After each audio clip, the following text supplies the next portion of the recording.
Guys, massive week this week. Huge. We've moved house. First time for me. First time for you, not the first time for me, but moving in general is just chaos. And it's all the small things that you don't think you need that are like vital. Well, yeah, for you, obviously being first time, you've realised that. I thought of like toilet bins and stuff. That made sense. But then it's things like scissors. But when you need is like when you buy something new and you've got to like undo it. We also bought pretty shitty cutlery too, which doesn't help. Yeah, we thought we were getting a bargain and then we started eating with it and it all started to collapse on itself and we were like, this sucks. No wonder this was $2. Yeah, I know. But you know what else also about moving in? Obviously, we've moved into like an apartment complex. Yes. And we're on the top level, which is level 26. And you probably haven't experienced this before. I've lived in an apartment complex like 10, 15 years ago. Yeah. This morning, I haven't told you about this one yet. This morning, it was like the first time I've had this since the first time I lived in an apartment complex. Yeah. Obviously being at the top floor, trying to get to level 1 where the car is. I've gotten in. I've stopped at level 25, so one below. Yeah. We've picked up, like this guy's walked in and he was hot. And I was like, No. yes. And I was like, oh, grr. Anyway, How old are we talking? my age. Oh my God. I shut know. up. I looked like dog shit, but still, it doesn't matter. I was like, Perfect. okay, I can see what's in the building. Just wait until I'm dressed up. But and then you'll see. do you know what is so funny? What? How fucking awkward it is in a lift when you don't know someone and it's early morning. It's like, what's the etiquette in the lift? Do you know what I mean? Because he had gotten in and we both said good morning. Yeah. Then he was like head in phone. That makes things awkward. This obviously happened quite quickly because we're Yeah. just from 25 to 1. But we stopped at level 10. Nobody gets in. So that's delayed us a bit. And then he's kind of put his phone away. I kind of looked at him and, did that one. And then he also kind of looked and went, and then we've stopped at like level 4 and same thing. We were both like, do we say like, oh, what are you up to today? How's your mum? Yeah, how's mum going? Like, what the fuck? Do you introduce yourself? Do you not? And then it was also kind of that thing of like, you're a hot dude that's kind of my age. I'm not half bad. We're the same age. I'm a girl. Like, do you know what I He's mean? looking at you actually being like, brr. You're like, I'm really hot. I'm like, this guy wants me. But then he did this one. If you know social psychology at all, like He touched we went, his hair. no, he touched his neck. Nervous? Uncomfortable. Oh my God. And I was like, you should have you're brought- obsessed with me. Icebreaker. You should have said. A bit You're nervous, mate. Yeah. Should we play nervous? No, I'm kidding. Oh I'm my kidding. God. Anyway, but moving into a new place in general takes ages. Moving out is exhausting. But could have you imagined mum and dad? Oh, when the You house. you weren't alive for this, but mum and dad's first house with me and Nathan in it Yeah. burnt down. Yeah, you and Nathan were like 2 and 3. Yep, I would have been about almost 2. Nathan would have been about 3. But the thing burnt down to the floor, and it's an equal parts funny and kind of hectic Well, it's story. funny because of how Dad tells the story. I can't. Mum, yeah. But before we get into that, we're the girls next door. So if you haven't yet, like, subscribe, follow, send it to your neighbours because that's what good neighbours do. But let's get into that. Mum and Dad had saved up for years to get this house in Hoppers Crossing, which kind of a blessing that it burnt down because who the fuck wants to live there? Well, when they lived there Just too, saying. I think at the time it was even hard to sell the houses. we in grew up Hoppers. on the west side, so we're not bagging the west. That's not what this is. West for life. I get it. It's more throwing up gang signs. Yeah. First pod. No, it's more just that mum and dad didn't even want to be out there. It was affordable. It was convenient, but everyone else was in Port Melbourne. So they've bought out there. Mum, full-time mum, also full-time cleaner. Yes. Dad, Wharfie. wharfie. Rough undertones. If you don't know what a wharfie is, they work on the docks. They're like, They have mouths on them. "Rah." Yeah. Yeah. So basically, the story goes of the house burning down with us in it, something to do with the heater being wrapped around inside the wall or the insulation is essentially how the house burnt down. Yeah. I would have been about 2, Nathan's about 3. Yeah. Mum's asleep. I'm in my cot. Dad's already left for work. I think he was on night shift or whatever. Yeah. Nathan's Yeah. gotten up first. He's put on the Nintendo 64. He can't get it working. He's gone to wake Mum up. Mum says she gets up. Yeah. She goes to check the lounge room, can see in the kitchen. And she was like, when you see a cloud and you're like, whoa, that cloud's really low. She was like, it was a cloud in the kitchen. Scary. Yes, scary. Goes to look where it looks like it's coming from, can see behind a crack in the wall and can see all these flames on the inside of the wall. She sees behind it. She's so hectic to look through a crack and see flames. fire. That would and be. You've got your little 3-year-old and your 1.5-year-old daughter's asleep in her cot. Yeah. So she grabs Nathan's hand, runs to the next available door, and it's deadlocked. You have to get keys to unlock it from the inside or the out. So then she starts running around. Oh my God, the flames are getting bigger and the smoke is getting even more insane, obviously. Yep. So she finally gets the keys, thinks, I'll take Nathan next door and then run back and get Steph. Decides Steph's in the cot. I'm like, fucking, how about you get me first, lady? Get me out of here. Grabs me, runs out the side door, goes to the neighbour's house, take my kids. My house is on fire. At this point, it's happened so quick. She reckons that the whole thing was on flames. She's like, you just heard a bang and a whoosh. Yep. The windows had exploded. So she's turned on the hose in the front yard to try and do something. That's obviously going to do fuck all, but good try, lady. But Dad's perspective is he's sitting at work. Yeah. And again, no phones then. His workmate runs in and he's like, Huey, your house is burned down. You've got to get home. And he's like, well, are my wife and my kids okay? And he was like, I'm not sure. I don't know. But all I know is that your house is burnt down. Dad gets in the car. He goes, I was driving that fast. The whole thing was almost falling apart. Yeah. He's gotten to where the house was. Yeah. It's gone. It's to the floor. And by the time Dad's got there, the fire is still there, but he's wrapping the hose up. He's done. He's finished his job. And Dad runs to the house and goes, mate, are my wife and kids okay? And the fire turns around and goes, I don't know. And in a tone, Dad said, he said it in it. He didn't say like, oh, mate, I don't know. It was like he said it in like he was annoyed. Oh, like, I don't know. Yeah. So Dad, of course, Wharfie, and his first thing to approach any situation is physical violence. So he was like. Is to put one on his chin. Like, so obviously I had him lined up. Dad goes, I had him lined up. He wouldn't have even seen it coming. I would have knocked him out. And we were like, okay. And then he goes, but as I had him lined up, he said, I heard our neighbour call out saying, Huey, Paula and the kids are in here. Dad was like, oh my God. Anyway, the best part of this story, oh my God, I just find this hilarious because if you know Dad back then too was a 7XL huge man. His name is Robert. So obviously people would naturally call him Bobby, but everyone called him Big Bobby. So because he was Big Bobby, big. They go through kind of the ashes once everything's still hot, everything's simmered down. And Mum and Dad had just bought this like double wall stainless steel. It was a double fridge. One side was a freezer and it was like double insulated. Yes. So they were like, it was a really good, expensive fridge. And we were like, great, we've got this new fridge, whatever. And Dad said the day of the fire, they bought a roast chook. Yes. Frozen. And he's like, and I checked it before work. Yeah. Frozen. Frozen as anything, put it in this freezer.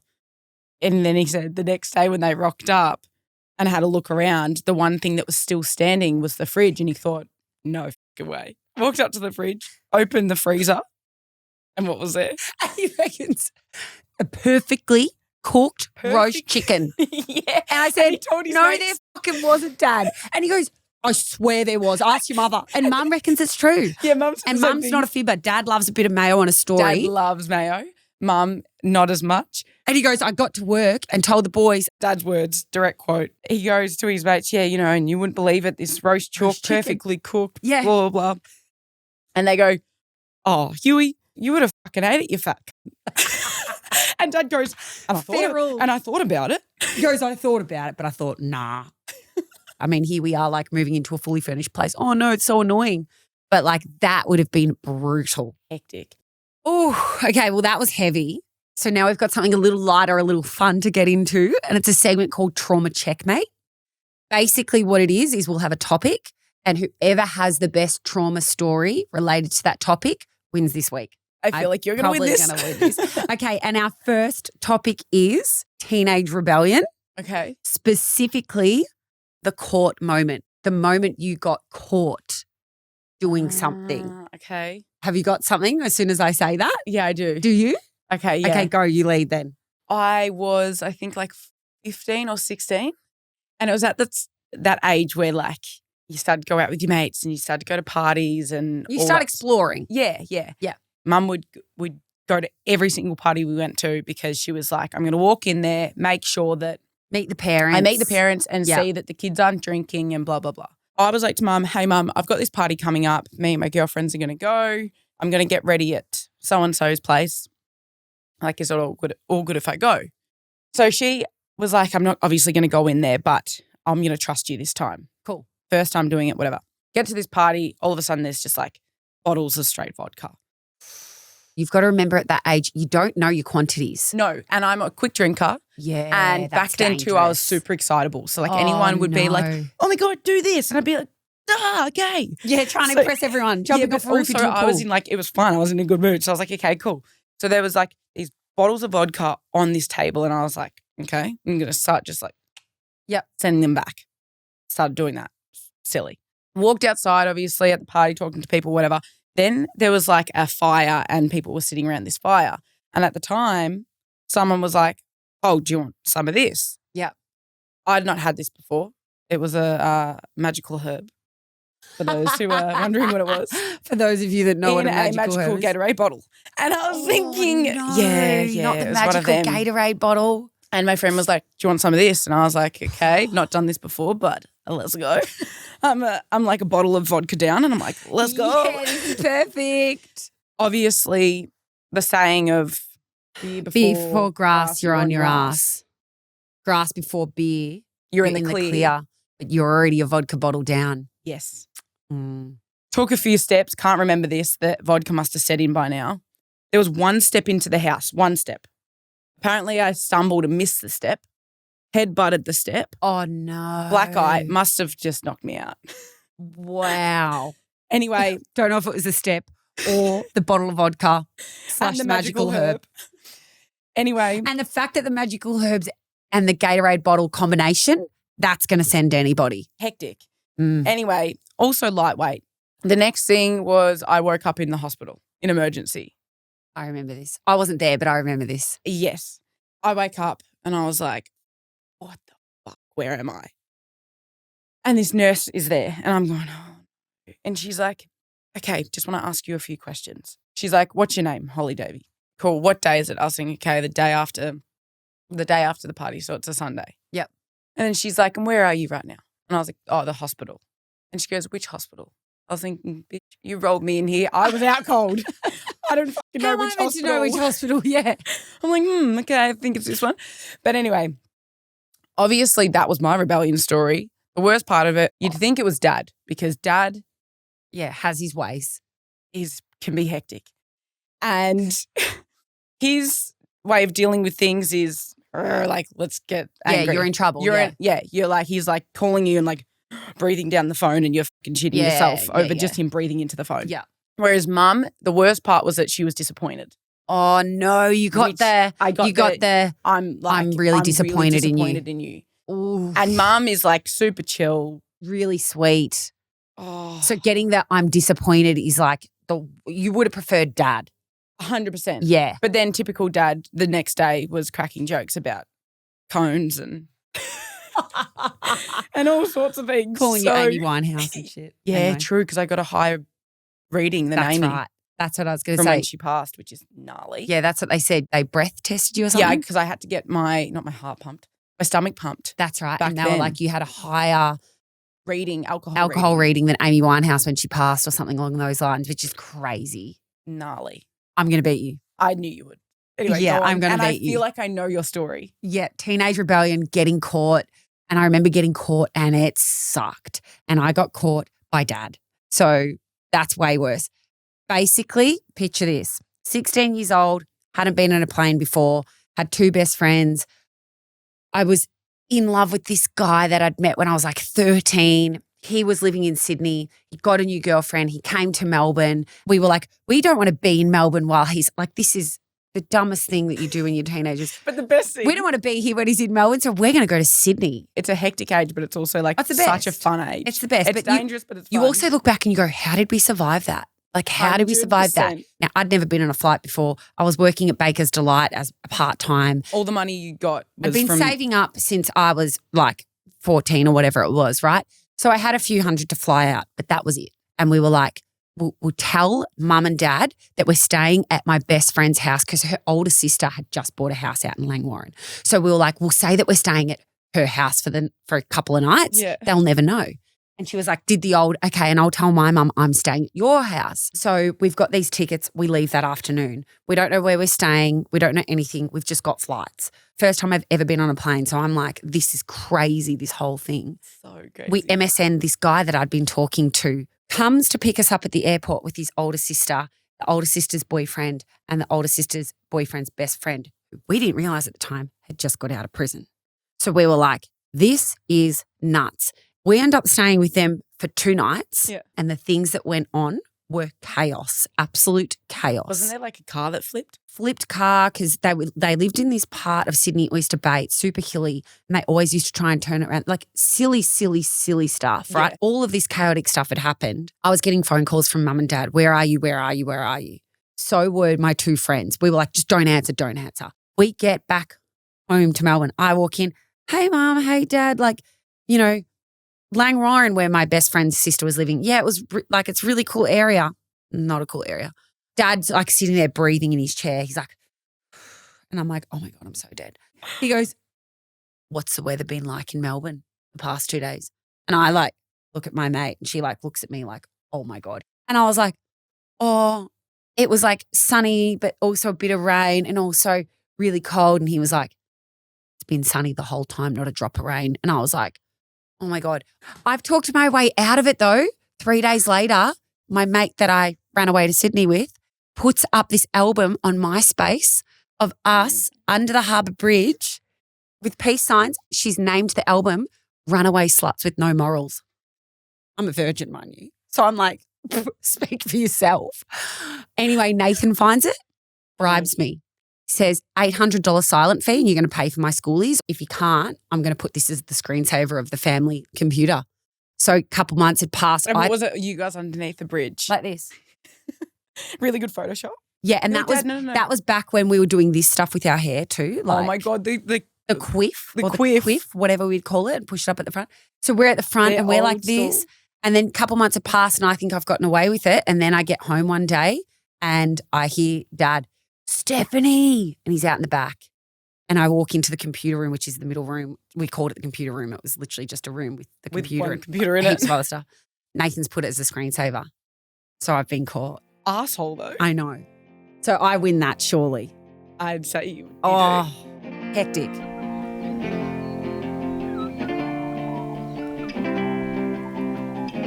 Okay, my favourite part of the day, golden hour. I love this as well. Plenty of voicemails to listen to. Yes. Let's jump into the first one. All right. Hello, Steph and Holly, my gals, my sisters. I would love to know what you guys feel separates you from one another. And I'd also like to know what unique qualities you appreciate in the other and what you admire most about your sister. Corny. I hardly like you. You're adopted. No, I'm joking. Oh my God. I'm joking. Shots fired. No, Straight off the that's bat. really cute. That is and that's really actually cute. Ray, our local barista. Yeah. Okay, so let's get into it. What separates us? From one another in terms of how we're different? Uh-huh. You're the more funny, light one. Yeah. I'm the older sister, obviously, so I've got to like actually do shit. You don't really do anything. Okay. Being light and funny is a job in itself sometimes when you're surrounded by people that aren't so light and funny. So let's maybe talk about that. No, you're not talking about me. To be fair though, you are quite light and funny we too. both But I are, think yeah. it's that dynamic of you're the older sister, I'm the younger sister. So I sort of take on like the silly younger sister type thing. Yeah, so that kind of is what I guess separates us. Yes. Yeah? I can probably be a little bit more black and white with things. Yes, there's more grey areas to me. Yes. And Yes. sometimes you're like to me, Holly, stop being so black and white, so harsh. Like you've got to. Yeah, There's sometimes things are grey. Yes. Yeah, 100%. Okay, so that separates us. And then what's something that we love about each other? I will go first. Go I'm for like, it. I love that you're adopted as well. No, no, I would say that Steph is like the rock in the family for sure. There's obviously all 6 of us in the family, and you're the one that if someone is feeling a little bit flat, you're really good at bringing people up when they feel flat. And you're like a Steph Goggins. You're like a motivational speaker. Shit, okay, gassing me up, girl. Mhm. Thanks. All right, what do I love about Whole? I've already said it. You actually, I feel, nail it to turn something that's kind of hectic into something a lot lighter. Yeah. So that's like my favourite thing. Definitely my favourite thing. You're like an only thing because that's all I can think about. Otherwise you're adopted. So I don't really know much else. No, I'm kidding. Yeah, that would be it, I'd say, for us. That was a really cute voicemail. That was a cute voicemail. I don't know why I was expecting something a bit more, I don't know what I was expecting, but that's a nice voicemail. Yeah, that was And it's nice to give each other compliments because we don't usually, or not often anyway, to sit there and be like, what do I love about you? For sure, yeah. Yeah. Thanks, Ray. Thanks, Any more? girl. Bring them on.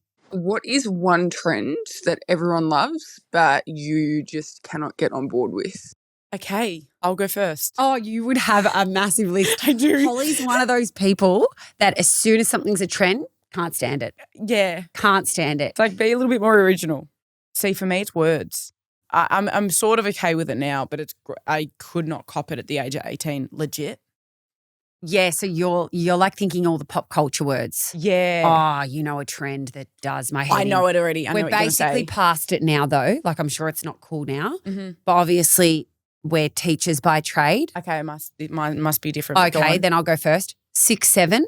Okay, that's annoying. No, as. hard no. For me, Go. when it comes to influencers Yeah. or content creators, Yeah. whatever, there's a certain type that are like trying to go down a certain way when it's like in fashion and makeup and whatever. And they do this thing when they talk and they go, Or they do this. Oh, they go. oh my No, fucking I God. can't. The most awkward part of that is when there's people that are new to it and they're trying to follow suit to the creators who probably first started to fucking go like that. But they're doing it. It does not feel authentic at all. This and is it's the so thing. If it awkward. feels authentic, like I've seen some people be like, guys, this has just happened. That's different. That's different. But when it's like, guys, you're like, what are you doing?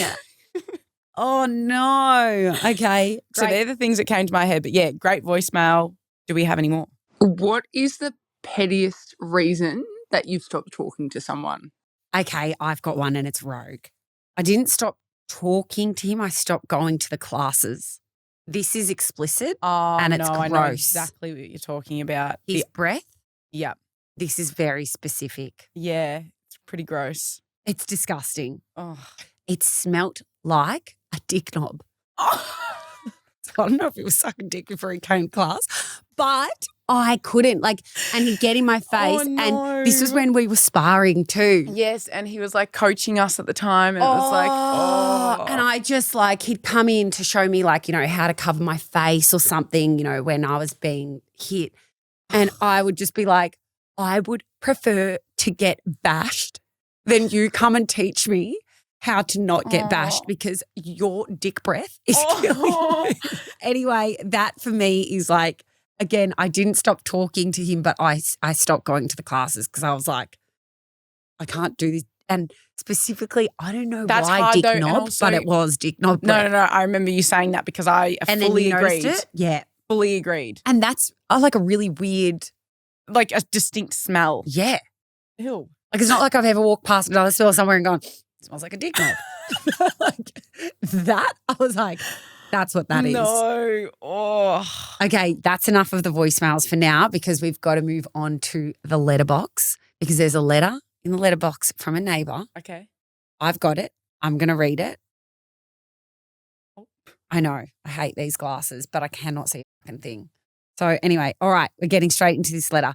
And the neighbour it's from is Mickey Hyde. Cute. This is Mick. Firstly, hi girls. I'm living for this and can't wait to tune in. I want to ask Holly about her boyfriend. Are you guys doing long distance? How often are you both in the same country? And tell us how you met.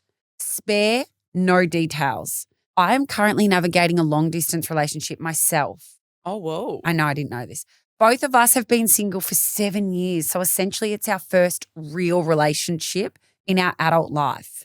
Although he still lives in Oz, so feels like it would be somewhat easier than a different country, but we only see each other every 3 to 4 weeks and it is fucking hard. Yeah, that's hard. Yeah, it is hard, hey. He's genuinely perfect and there is a lot of love between us, no doubt. But yeah, the empty feeling post phone call / FaceTime hang up is fucking tough. So any advice or tips on how you and the boy make it work? Much love always, Mick. Oh, my God. So are you guys doing long distance? Okay, so this is a bit of a spoiler alert for anyone who is following along on the socials, but my now boyfriend. Crazy. It's just so crazy because this felt like it happened yesterday. Crazy. Yeah. So myself, you and our brother, we went for a surf trip in Indonesia. Yep.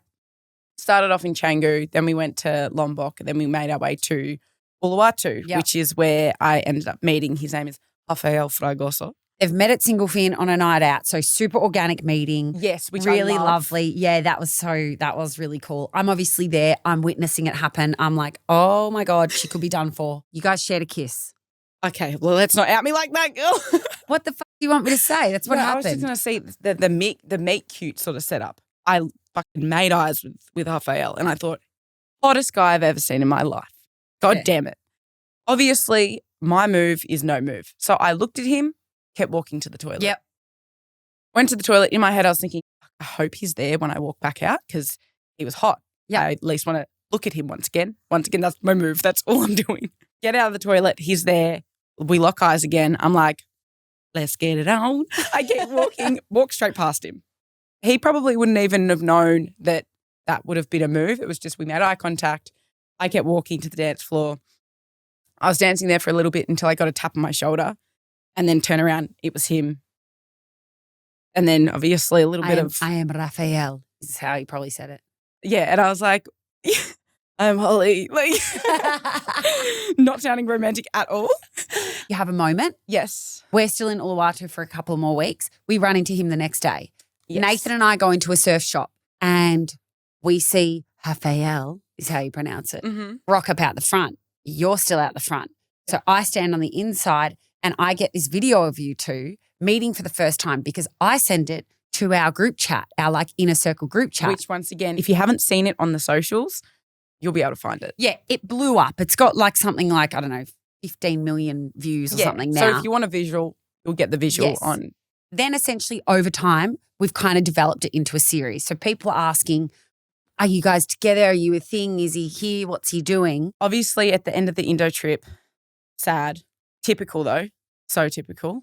As we were driving away, and of course you were sitting in the front, I was sitting in the back. Yeah. I was trying not to bawl my eyes out Yeah. because I just left.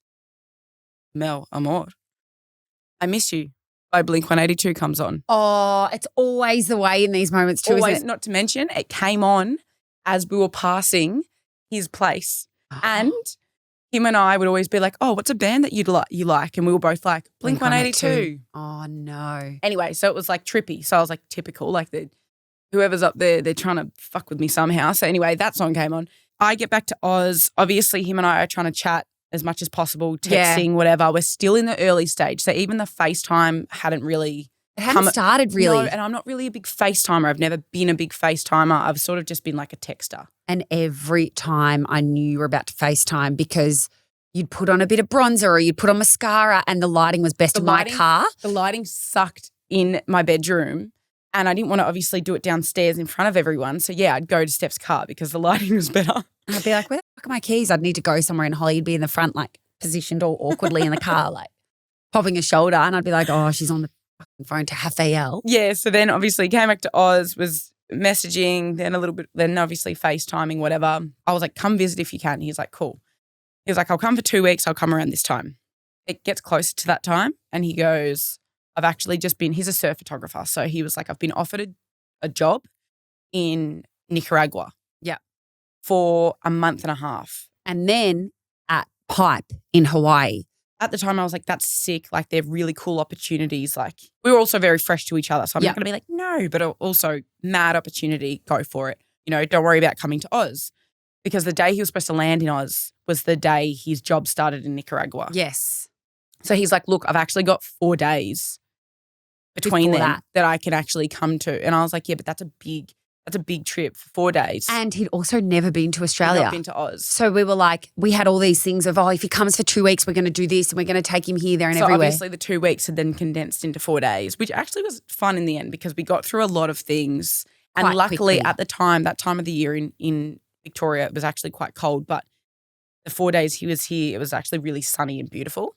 And also it's giving if he wanted to, he would. Like Fully. if he wanted to, he would. He had 4 days. He could have said, no, of course, I'm just going to go straight to Nicaragua, however you pronounce that fucking country. But honestly, because we used to say Nicaragua and then we got dragged online. Everyone was like, did you say Nicaragua? And we were like, how do you actually say instead it? of Nicaragua, it's Nicaragua. Right. Anyway, so he's went to Nicaragua and then he's went to Hawaii. So then that's what, 2-3 months? Yeah. FaceTimed a lot then. FaceTime pretty much every day. Yeah. Messaged every day. Obviously, you go through your little moments of being like, this conversation, especially texting, can be repetitive, and you don't want to make it repetitive. So you try to keep things fun and like conversation to be a little bit different each day. But no, for us, it was texting, obviously, FaceTime. Then it was like gifts. It was like, hey, do you like this? I'll buy you this cute little thing, or I'll take a photo of this because it made me like, it's like, it's, I suppose, ramping things up and keeping things interesting by all that kind of stuff. And then also organising when we were going to see each other next. Right. So then he's finished up at Pipe. And then obviously he's like, I can come back to Oz or I can go back to Indo. And I was like, obviously I'd love for you to come back to Oz. So he came here before New Year's Eve. So we spent New Year's together, which was really cute. But essentially at the end of the day, I guess the way we've made it work is that he's moved to Oz. He was the one to bite the bullet and be like, okay, I'm going to have to make that shift. And he has moved, but he's on a holiday visa for now. Exactly, yeah. So now you've got to deal with all that kind of stuff. Yes. Because in a sense, it's a temporary move. I guess the solution to the problem was that he made the move. Yes. So someone has to move, Mick. Mm. This guy's in Oz, though. That makes it easier? Yes and no. Depends Okay. how close it is. I still feel like it makes it tricky regardless. Yeah, it's still long distance. Like even if obviously us being in Vic, even if he was living in Adelaide, which is the next state over, like I still think that would be quite tricky. So basically do the FaceTimes, do the visits as much as you can. Yeah. And then someone's going to have to jump when someone has to jump. Mm-hmm. That's what my advice would be anyway. Yeah. And hopefully someone's flexible to be able to actually make the jump, because the best thing about Raf being a surf photographer is he can move with that work. Yeah, so we're lucky in that sense because obviously you and I have that flexible job, and so does he. Yeah. Whereas if we didn't, that would be really hard. Yeah. Yep. So someone's got to make the move eventually. I think so, yeah. Yeah, fair. Oh, I hope that helps, Mick. Keep us updated, because I know that's like such a common thing too. Oh, big time. But keep us updated on the progression of how things go. But it's starting to get dark. It is starting to get dark. Now, this would be one of my favourite parts.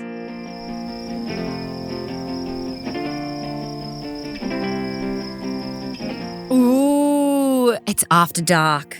It's moody. It's dim. The lights have gone dim. And you know what that means? It's confessions time. You've got one? You've got the first confession? I've got the first one. Let's hear it. It's called SOS, I'm dying over here. Dying over here. All right. Hi, girls. This podcast couldn't have started at a better time. I need you to talk me off a ledge because I've well and truly cooked it. I've been seeing this new guy, for about 6 months. He's gorgeous, he's funny, and honestly, he's the first person who has actually made me feel like there's a life after my ex. Mm-hmm. We were together for 6 years, so it's been a long slog trying to move on. Everything was going perfectly until last week. We were in the middle of, and in a moment of pure, unadulterated brain fade, I accidentally moaned my ex's name. No. My ex's name is Ryan, which is important for the story. And moaned it too? I know. The second it left my lips, the room froze. My guy stops and goes, wait, what did you just say? Girls, I panicked. I didn't even have a backup plan. So I looked at him dead in the eye and gasped. I said, it feels so good, I'm dying. I know, it's horrific, but he bought it. He actually smiled and kept going. I thought I'd dodged the biggest bullet in history, but now it's become a thing. He's officially worked it into his dirty talk vocabulary. Every time we're getting into it, he whispers, are you dying for it, babe? No. Or tell me how much you're dying. No. And what she keeps going, I'm dying. I don't know. It's literally a jump scare every single time. I'm trying to play along so I don't blow my cover, but it either makes me want to burst out laughing or worst case scenario, it actually makes me think of Ryan again. Ooh. So my question for the pod is, how do I retire the dyin catchphrase without admitting I'm actually just a subconscious trader? Help. You cannot keep going with the whole like, you dying for it, baby? I'm dying for it. Like, what? Either have that conversation and be like, hey, listen, kind of a one-off, not that into it. Yeah. Or you've got to trump it by bringing something else and new sexy into the bedroom that then totally gets rid of I'm dying for it. Yeah, and being like, I like when you say that, to encourage the other thing. Encourage the good behavior. So don't encourage the dyin. Throw something else out there that you like. And then be like, I think it's so sexy when you say that. Yes. And just do not encourage poor behavior or address poor behavior and say, this dyin thing's got to stop. It was in the moment. I'm not actually into it. Yeah, so there's two ways you could go about it. Which one would you choose? I'm really uncovering myself here. And it reminds me of a time slightly different. This is so embarrassing. I don't even know why I'm telling it. But with my ex-boyfriend a long time ago. Am I going to want to vomit? Get over it. We were having a shower together. I farted in the shower. Of course you did. Everyone farts in the shower. It was silent. I'm like, what? Girls don't fart. It was silent, but obviously I'm gluten intolerant. I'd clearly eaten gluten. It was fucking horrendous. And he was like, borderline dry itching in the shower. This is a long time ago. I know the story now. I know the story. I convinced him that it was the pipes. So he literally was like calling the front desk being like, you need to come and get these pipes fixed. And I was like, get them in here, honey. Yuck. And it smells worse in the shower too. Shocking. So yeah, I don't know. For me personally, you fully outed yourself there because you just had to answer which option would you take? Which option would I take in terms of the dying scenario? I would say encourage good behavior. I would say the same. Throw something else out there. Yep. And keep encouraging that. I agree. If he keeps pushing are you dying for it? I'd be like, yeah, encourage the good behavior. If that continues, just be like, oh. Especially if it was reminding me of my ex. If we were just using that phrase moving forward, whatever, it's not that deep. But if it keeps reminding me of my ex. You don't want that. Yep. Encourage good behavior and move on. Yep. Solution to that one. Problem solved. Now I've got a confessions. Okay, fine. All right, you ready for this? I'm ready. Let's go. Okay. This one is called the Fernie incident that still haunts my dreams. Oh my God, girls, I have a how is this my life story for you. Okay.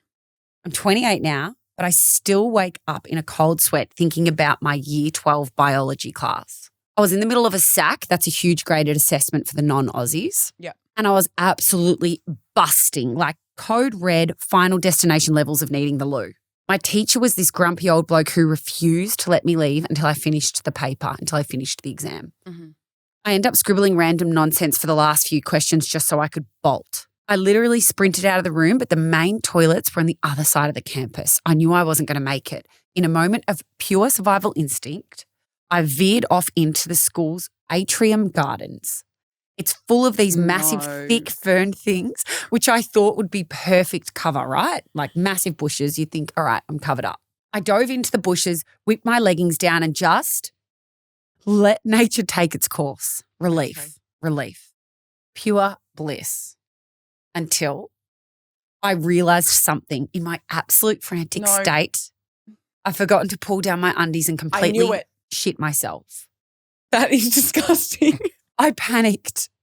The bell was about to go and I couldn't exactly walk back to class like that. So I did what any rational person would do. I whipped the underwear off, did a quick wipe with some nearby foliage, 0 out of 10, do not recommend, and stuffed the evidence into a massive terracotta pot.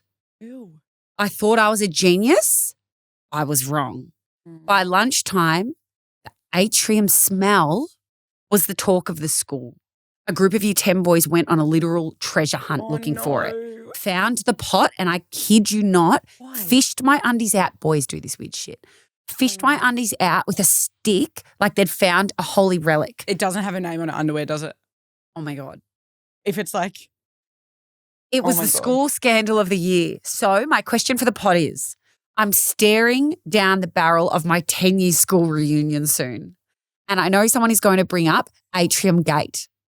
Do I finally confess for the plot, or do I take this shitty secret to my grave? Also, for my own peace of mind, and because I clearly lack basic survival skills under pressure, if I, heaven forbid, ever find myself in a code brown situation again with no toilet in sight, what is the actual protocol? Is there a better way to handle a mid-bush disaster? Help a girl out. All right, let's start with the 10-year reunion. Do you out yourself? Do you absolutely not? I feel like it comes down to the person that you are. Okay. Like if you're quite a funny out there person and you just own it, people would be like, that's fucking hilarious. Like that's disgusting. Yeah, so if you're at the 10-year reunion and they're like, hey, remember when we found those undies full of shit? Oh. And the smell that came with that? Personally, I don't think I would own it though. I'd probably tell my friends. Yeah. But I don't think I'd fully like out myself in front of everyone. Yeah. Oh, I don't know. It's hectic because I almost feel like you would sort of out myself. out yourself. I think I'd just stand up and basically did in the last confession anyway. I know, so. but especially 10 years on, it's like surely you're kind of past. Yeah. Like you think it's funny. You're like, fuck it, whatever. It sort of is funny. Well, again, 10 years on, if it was like that year, actually, I'd possibly even out myself then just for a bit of a giggle. But I think I'd just rock up to the 10-year reunion and the moment it's brought up, I'd be like, and then just keep it silent. And keep it silent for ages. Let everyone be like, what the fuck for ages? And then let them let them have all these questions and then probably just tell the story start to finish. Because imagine going to your 20-year reunion and they're bringing it up again. Every decade you got to fucking hear about it. But then you get to an age, 30-year, 40-year, you're old and you don't give a fuck anymore. It's like old people when they walk across the road and they don't give a fuck. Everyone They're like, just hit shits me. themselves on the regular. Yeah. Come the 50th year anniversary. So we're all like.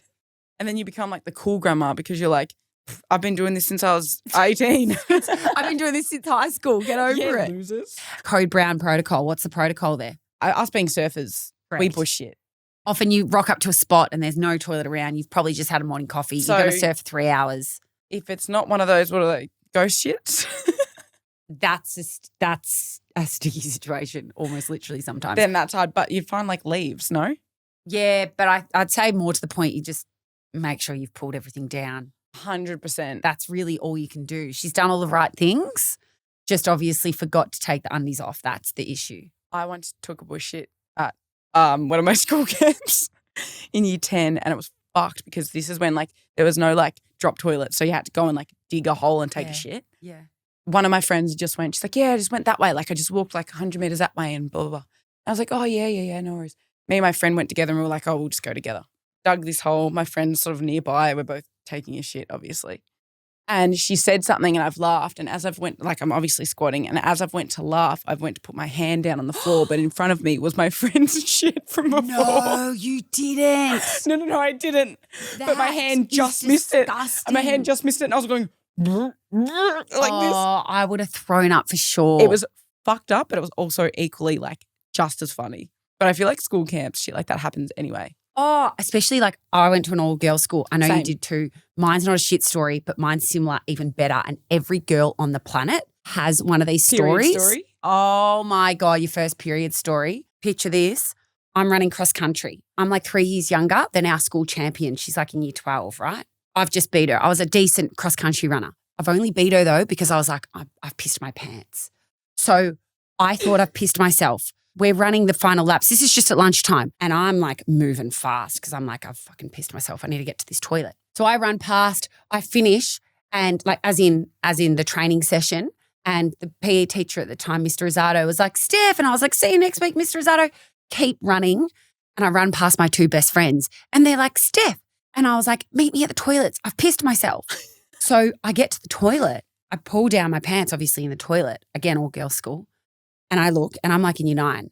Don't have my period at this point. Sexual health classes. Limited was like Catholic limited. girls school. So like very little knowledge. And your parents wouldn't talk to you about it. Yes. Although my best friend at the time got her period in grade 4 for the first time. So she was pretty well versed. Yeah. So anyway, I get to the toilet, I pull my pants down and I'm like, oh my God, I didn't piss myself. I shit myself. But that's only because the first period is typically like a different, Brown. It's not like a ready, like what people picture. Yeah. Anyway, my friends finally get there. They knock on the door, the toilet door. And I'm like, guys, I I think I've shit myself. And my best mate at the time, who's got her period from ages ago, year 4, was like, let me in to have a look. I'll let you know. Also, getting it in year 9, my period in year 9 was kind of late. So when you're at that age, you're kind of, oh, have you got it yet? Have you got it yet? Yeah. So she's like, wait a minute, let me come in and have a look. So she comes in and has a look. She's like, that's your period. And I was like, what do I do? She's like, I'll go to the front office. I'll get you a pad. She goes to the front office. She asks for a pad. Meanwhile, I'm in the toilets, sanitary bin next to me. And I'm like, these undies are fucked. So I'm like, you're not going to use them. I'm not going to use them. You must just throw them in the sanitary bin, like when you get your period. So I put them in the bin. My mate comes back. She knocks on the door. Steph, I'm like, yeah. She's like, I've got you this pad. I'm like, okay, no worries. She passes it under the door. I undo the pad, and there's a part where you take off the wrapping, and there's a sticky side. Yeah. So I'm looking at this sticky side. I've got sport shorts on, and I'm like, no undies. So I'm like, what do I do with this? Okay, I must stick the sticky side to me. So I stick the sticky side to me, to my vulva, as the professionals would call it. I stick it to me, and I was sporty. So I go back out, everything's sorted, no problems. A crew that aren't my actual mates, but they're playing basketball. And I'm like, oh, I'll join in for a few minutes. My mates are sitting at the end of the basketball court. They just would sit and chill. So I'm like, oh, I'll join in for a little bit, whatever. So I join in and we're playing basketball. Anyway, I've got the ball. I dribble. All of a sudden I hear everyone screaming, ah! And I'm like, what the fuck is going on? I turn around and everyone's looking at this thing on the floor. I look down as well. It's my pad. It's fallen off. Slipped out of my shorts. Easy, because the shorts are like sport. Like they're not tight shorts like they are these days. They're baggy. And so what do? Do I confess? No. I scream my head off. Ew, that's disgusting. Whose is that? I'm not playing. I run off. I run to the toilet. I look at my best mates meet me in the toilet. And then I say to my mate at the time, what the fuck? The pad you gave me is dodgy. And she's like, it's not dodgy. How did you put it on? I said, I stuck it to me. It didn't stick very well. She's like, no, you stick that part to your undies. And I'm like, well, they're in the fucking bin. So I've had to stick this next one to my shorts, hiked my shorts all the way up. Looked like such a nerd. Oh. But anyway, so I didn't confess then, but I would confess to this 10 years on. You confess. At least to your own inner circle. 100%. At least. All right. Oh, anyway, that is fucked. But guys, get your confessions in because they are hilarious. Oh, they're so much fun. And also, like, we can all relate somehow. So keep them coming because we love them and thank you. This next segment, though, this would be This is nostalgic. This is so nostalgic. Especially for people that were born in the 90s, 90s. Oh, I'm like, 90s, millennial kind of, 90s, early 2000s. Magazine days. Yes. So if you remember Dolly Doctor, like I remember it like yesterday. My best friend, she would always get Dolly Doctor. Mum never let me buy them. The sealed section is obviously the part of the magazine where people would be asking questions, mostly sexual health undertones, which, side note, Holly and I are high school teachers and we're actually both health/sexual health teachers. So we teach a lot of this stuff in classes. But I loved the Dolly Doctor section because back then they would ask the most rogue kind of teenage stuff, first-time questions. That like teenagers would be way too insecure to talk about with their friends. Or admit that it was happening to their body or whatever it is. And they'd ask Dolly Doctor and Dolly Doctor would write back. So anyway, that was called the sealed section. This segment is called the sealed section. You've got the first sealed section inquiry? I've got the first one. All right, go. I haven't read this either. So okay, go for it. This will be interesting. Yep. Okay, so the subject is, am I a prude or are my friends just feral? Okay, go. Hey, legends, I need a quick vibe check. I've recently fallen in with this new group of girls through work. And honestly, they are awesome, but they are wild. We went to the Gold Coast for a girls' weekend and the level of openness is just a lot. If a guy at the bar so much as whistles, they're flashing him for a laugh. Plus, their group chat is basically a play-by-play of their entire sex lives, and half of them have checked off the entire local footy team. Hectic. I'm still at a very different stage and I'm starting to feel like I'm boring because I don't want to get my tits out for a random at the pub. My question, do I need to loosen up to stay in the inner circle or is it okay to be the designated modest friend while they're out there living their best lives? No, you do not need to loosen up. I agree. Either A, you're not in the right kind of friendship group. B, you very well could be. You're just like that modest friend. You're like that friend that's sort of leveling the group out and you're Yeah. not making it too hectic because Giving them if there was another hectic person, then it would just be the group would be Yeah, fucked. if everyone's nuts, it's just like, wow, that's nuts. Every really cool group always has different kind of personalities weaved through it. Yeah. So answer to that is absolutely no, do not try and loosen up to be like them. Just keep doing your thing. Yeah. That's it. Moving on, I've got my one. All right, subject, tattoo cream catastrophe. Hi guys, I'm writing this because I've properly cooked it and I have no idea how to fix it without looking like a complete weirdo. I've been seeing this girl for a few months now and she's honestly incredible, way out of my league. My only issue is that I've been getting really anxious about finishing way too quickly. I had some numbing cream left over from a tattoo session a few months back. No. I had this, in hindsight, very stupid idea to put some on my old fella before bed. Oh no. I didn't tell her because I wanted to surprise her by actually lasting a decent amount of time for once. We were getting into it and at first I thought, okay, this is actually working. But then after about 10 minutes, she asked if I was almost done. So we just stopped. She rolled over and started staring at the ceiling. Never a good sign. She was really flat and told me she couldn't feel anything at all. No. I realised the cream must have transferred to her. She's now convinced that the spark is gone and we have zero physical chemistry. She's having a bit of a crisis about the whole relationship and I was too embarrassed to tell her why it actually happened. My question is, do I tell her the truth? I'm worried that if I admit to what I did with the numbing cream, she'll think I'm a total freak. But if I don't say anything, she thinks we're just not compatible. What do I do? I feel like you come clean. Go on. I just feel like you own it and say, look, I was actually doing it for your own benefit. I was, in a way. Yes. I was trying to impress you and it didn't turn out the way I thought it would. Yeah. So, and the thing is too, if someone really likes you, like if there's a really good chemistry here and you really like each other, especially as a girl, you're kind of going to find that endearing a little bit. Like you're going to be like, oh, you know, that's really sweet. He obviously really likes me and he wants this to last longer because it's great for me if it does. And him, but also me. Like he's trying to pleasure me in a sense. for sure. So Yeah, I would take that as, I would probably personally be like hilarious, but then I'd also be like, oh. yeah, I know. Like you could be like, oh, dumb as fuck. And if you weren't into them, you'd be like, Oh, yeah. I'm out. But if they're not into you, they're not into you. If they are into you, they'll cop that. Other side bit of advice is if you're not lasting that long, maybe have a wank before she comes I was over. literally thinking that Yeah. too. Maybe test it out. Unless it's like a proper problem, then seek health advice. But otherwise, just get it done with. But you'd come clean is what you're suggesting. I would come clean. And if she likes you enough, she'll be like, oh, okay, don't do again. That was weird. And if she doesn't, she doesn't. And then it will be weird for maybe a year. And then A year? Oh, maybe a for few fuck's months. sake. And then it will be funny. Yeah. All right. Sorted. Next one. So the subject for this one is beach shack betrayal Mm. and the itch that won't quit. Oh. Oh, we already know what this is. Yep. Hi, girls. My villain era has officially backfired. My bestie is dating my long-term crush, Zach. Oof. Last weekend, a group of us went away to a friend's family beach shack. She ran to the servo, so Aussie, for a charger cable, leaving us alone for 20 minutes. Long story short, I gave him a quick favour on the lounge. Now I have this insane recurring itch in my throat and I'm spiraling. The kicker, I have a boyfriend and our mums are best friends, so I can't even see a doctor without the gossip reaching him. My question is throat thrush a real thing or did Zach give me a beach shack STD? Do I have to confess to my boyfriend to explain the doctor's visit or should I tell my friend what happened or keep it between me and Zach and hope my immune system takes care of the rest? Okay. Firstly, you kind of read that like shit, so I'm a little confused and you might need to give me a quick summary.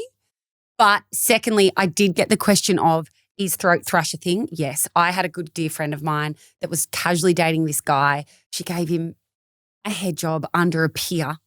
Random. This is the shit you do when you're teenagers though. Oh my like, God. and you kind of can't take someone home. So you're like kissing under a pier and then it, I guess, evolves. Anyway, and she was talking about how, because they'd also slept together as well Yeah. and she had thrush. And then she was like, but then I didn't even think about it, but you can't get thrush in your mouth, can you? And we were like, pretty sure you can. Stick your tongue out. Sticks her White. tongue out. White. Ooh. Yeah, that's thrush, girly.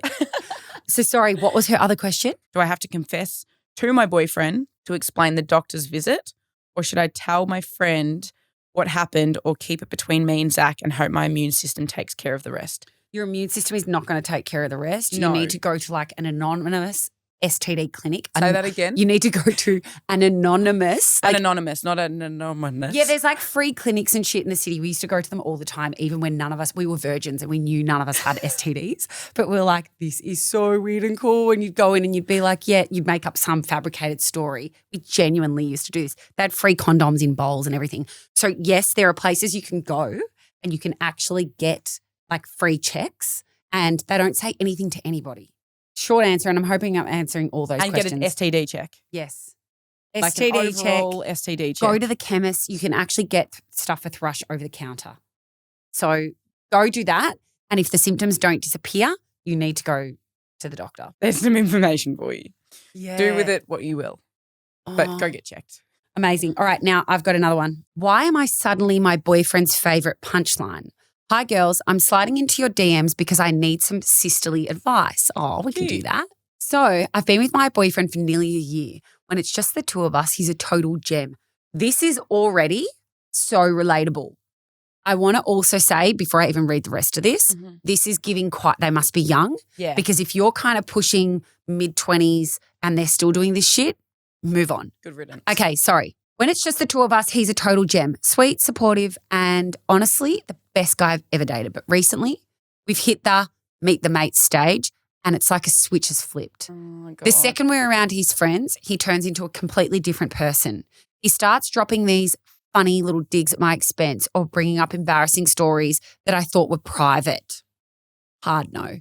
The worst part is that because they're his friends, I just sit there feeling totally outnumbered and shrinking into my chair. He never acts like this when we're alone, but the minute the boys are around, he uses me to get a cheap laugh. So my question for the pod is this just boys being boys? Or do I need to pull him, we're all triggered, or do I need to pull him aside and tell him he's being a total asshole, help a girl out? Okay, my very first serious boyfriend, I'll never forget because he played NRL. We would have been like 19 when we got together. When we first started saying, I love you, they would travel obviously to play.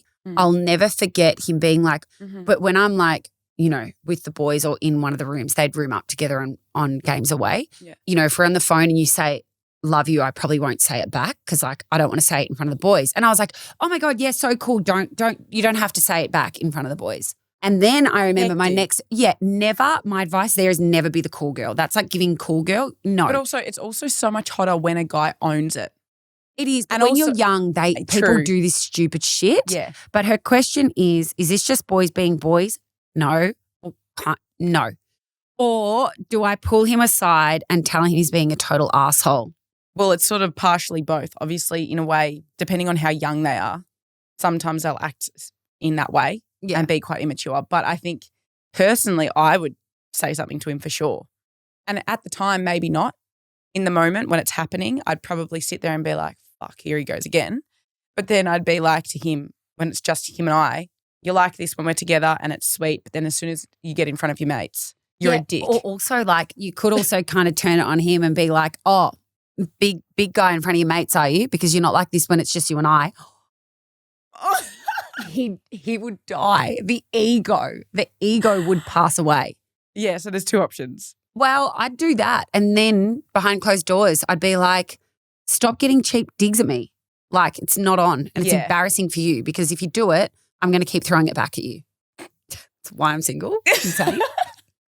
No, but even when you think you're the kind of girl that's like really strong, which was me, like, oh, no one would ever get away with pulling the wool over my eyes. But you do. You kind of let things go and you kind of want to be all so cool. So you're like, ha, ha, ha, and you belittle yourself a bit. So yeah, no, don't be the cool girl.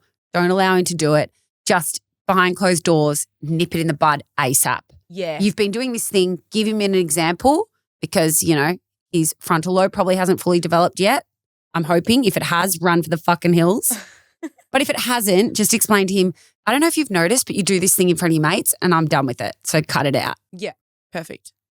All right. So that was the sealed section. Guys, get in all your questions. It's like the anonymous box. Remember at high school when you would like go into the sexual health class and you'd put a question in the sexual health box. So get your questions in. Maybe something you don't want to go to a doctor about or ask you don't your want to talk to your friends about. Yes. Yeah. So get them in. But now, dim the lights, cue the eerie music. It's horror story time.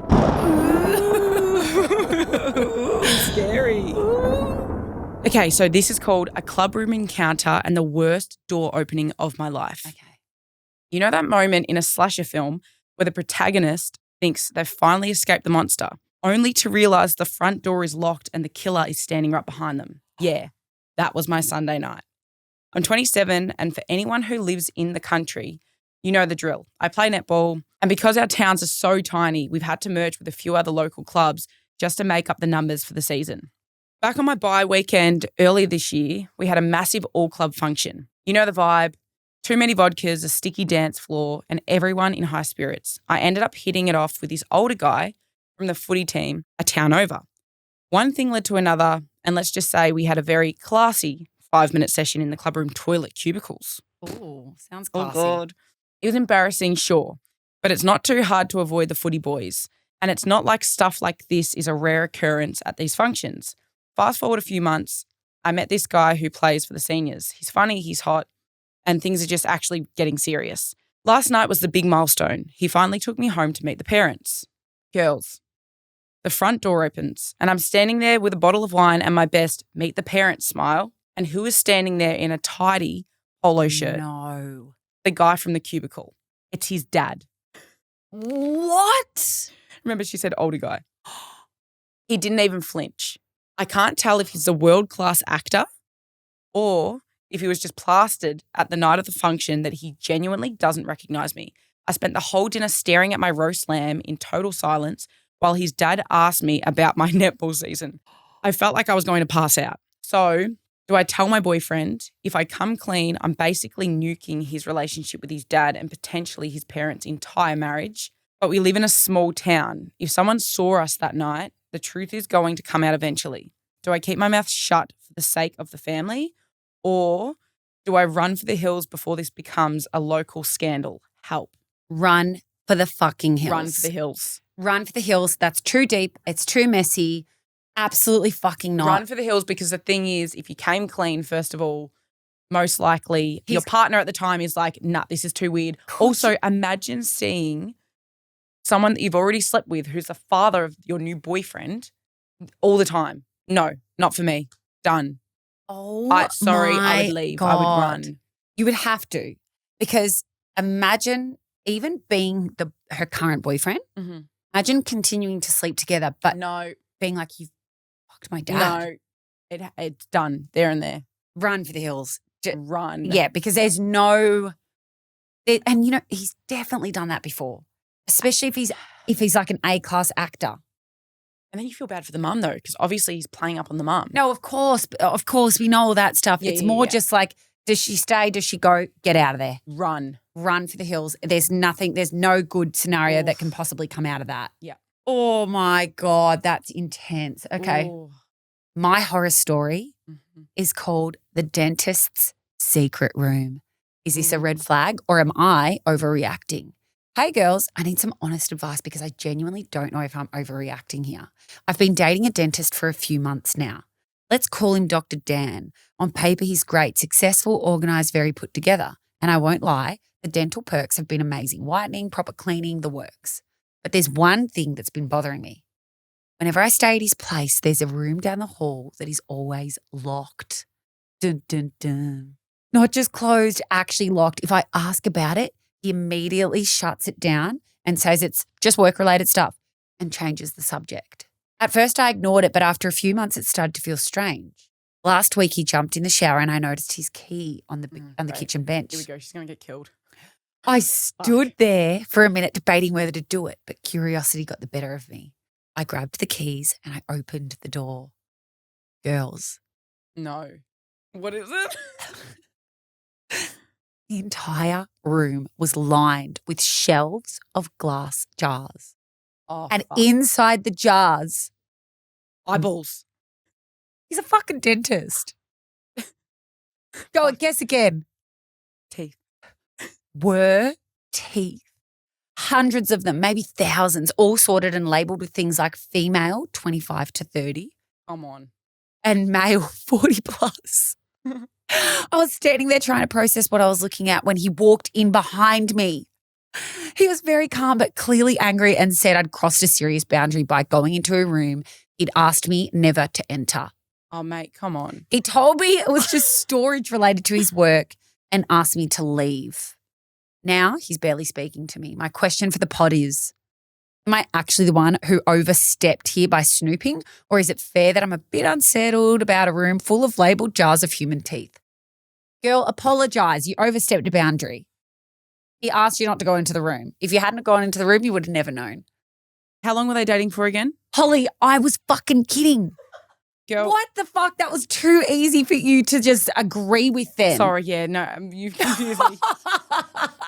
What I was going to say, if it was like a day, you'd be like, fuck, if it was one day. But no, yeah, I would. I don't care if you've been together. Okay, I agree with you. So what? What's your answer? Does she run for the hills or does she Yes, you do apologise run for the hills. overstepping That's a serial killer boundary? shit. Shit, You girl, do run I've for got the some hills. work to do. No, girl, you've got more work to do than I do, so. I don't know about that. If you're staying with someone who's got jars full of teeth labelled 25 to... I'm not. When the fuck did I say that? Oh, run for the hills. Are you kidding? Yeah. Devil's advocate, Yeah. he said it's actually storage for work. And it actually was. But he's keeping it a secret. So you can That's the play weird devil's part. advocate all you want, but if he's not willing to actually be like, listen, this is actually research-based. Here's the research papers. This is why we're doing it. Also, 1 second, do teeth need to be refrigerated? I don't know. Because, like, if it was a room and it was, like, refrigerated, you'd be like, okay, sort of makes sense, maybe. But, like, How would that make more sense just because it's refrigerated? because if it's, like, a workplace thing, if it's just in, like, a hot room, Okay, you're dating a guy. He has a refrigerated room full of people's that teeth. feels creepier, doesn't it? Yes, it feels like way creepier. But, like, more professional? little more professional. You'd be like, he's put a bit of thought into this. But I don't know. The context that's important too is, like, the dentist, does he own that dentist? Because if he doesn't and he just works there, then that would be fucking weirder. I think you're asking the wrong questions. Who gives a fuck if he owns the dentist? Because, like, if he You're like, owned he's it- got more cash, girl. Stick around. No. That's not where I was going. Holly's a gold digger. No, that's not where I was going. Where I was going was if it's his business and he's like, we don't have storage in the dentist. So But he would tell you. He would say, listen, this is creepy as fuck. Obviously, I own the dentist. But this is a storage room. It's actually full of teeth. It's weird. I can show you at some time. Yeah. So run for the hills. Fuck, 100%. Well, you weren't that convinced a little while ago. You fucking stumped me, mate. I tricked you. And you're my older sister, so I fucking trust you with my life. I get you killed in this scenario. Yes. I start dating Dexter. That was How hectic. good. I know. How good are all the stories? I love them. They're guys, so much fun. Yeah, honestly. And guys, thank you so much. If you've made it this far, again, thank you. That was super fun. The voicemails, the letterbox. Oh, everything, the sealed section. Get all your questions, even if you haven't already. Remember, we're the girls next door. Go follow, like, subscribe, send it out to your friends. That's what a good neighbour would do. Yes, Heads up. it would. Otherwise, 10 years bad luck. No, we're kidding. But again, on top of that, get your stories in, get your questions in. They're hilarious and we love it. And we can't wait to read more of them next week. See you guys.